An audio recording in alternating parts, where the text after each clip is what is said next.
It has been a long time, we need to say something. Let us take a brief look into history by way of examining some of the problems the political powers faced 2 centuries ago. Who can say this better than Karl Marx? Well, now that we arrived at this starting point, shall we say it references the complaints of the people or the government? Remember, he allured to the grievances which the proletariat had with the bourgeoisie and the aristocrats and the government on the global scene. Yes, we now focus on the proletariats where society were in the offensive against the have-nots, the deprived citizens, you can say those who got left behind, perhaps similar to being subjected to a type of slavery.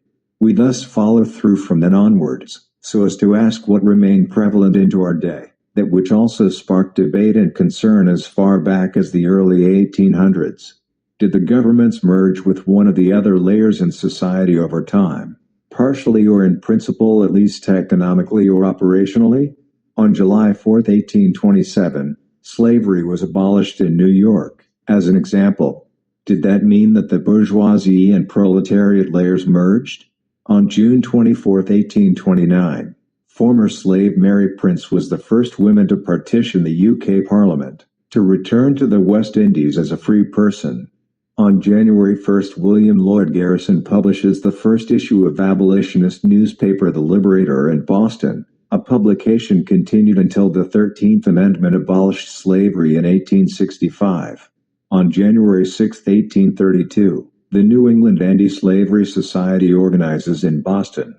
This is the era Karl Marx hails from and should be taken into consideration as a starting point.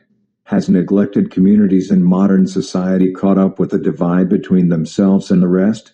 Are they making themselves miserable, fit for taking self-blame, or are there still other factors at play 200 years since the observance of damaging hierarchical manipulative behavior? We changed the titles, we changed the stigma, but now, did we really change the divide? Has the solution been found for the eradication of socio-economic disparities? Have the decisions of the empowered ones improved the lives of everybody proportionally with a mindset that a community shares instead of exploit? What resonates the most with you, the real problem implied or the evasive solution instead?